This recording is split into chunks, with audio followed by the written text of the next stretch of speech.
Argitxo kartak 5 urtetik gorakoentzako karta jolasa da. Batetik 8 jokalari kopuruarekin jolastako eta abstrakzioa eta patroien lanketa garatzeko. Karta jolas honetan 72 karta ditugu guztira.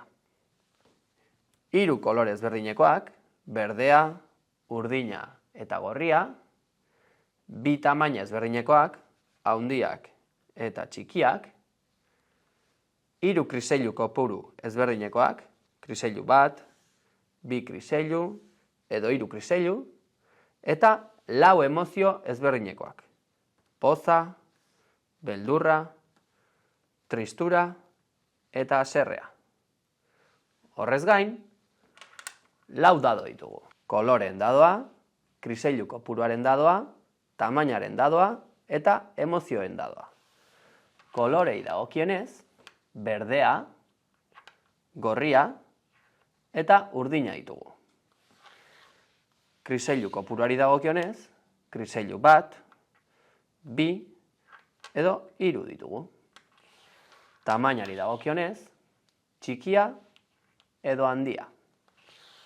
Eta emozioi dagokionez, triste, haserre, beldurtuta edo pozik dugu.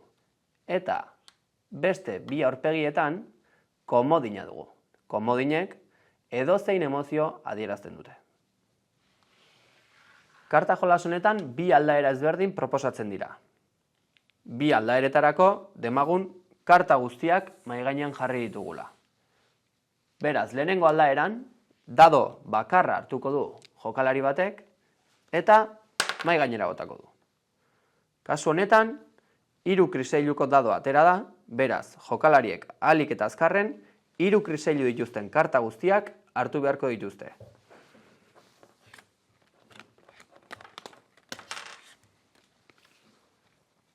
Ondoren, hurrengo jokalariak beste dado bat aukeratuko du eta mahai gainera bota. Kasu honetan, kolore berdea atera denez, jokalari bakoitzak ahalik eta azkarren argitxo berdeak hartu beharko ditu.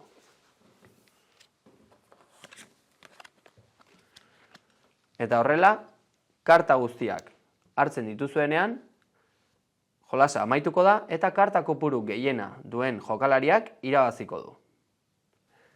Proposatzen den bigarren aldaeran berriz, 4 dadoak erabiltzea proposatzen da.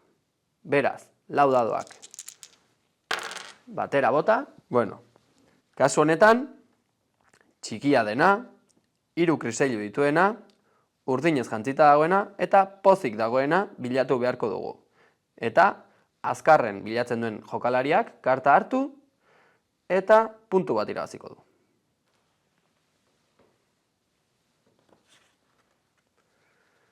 Horrela, jokalari batek 5 karta irabazten dituenean, partida amaituko da eta jokalari horrek irabaziko du partida.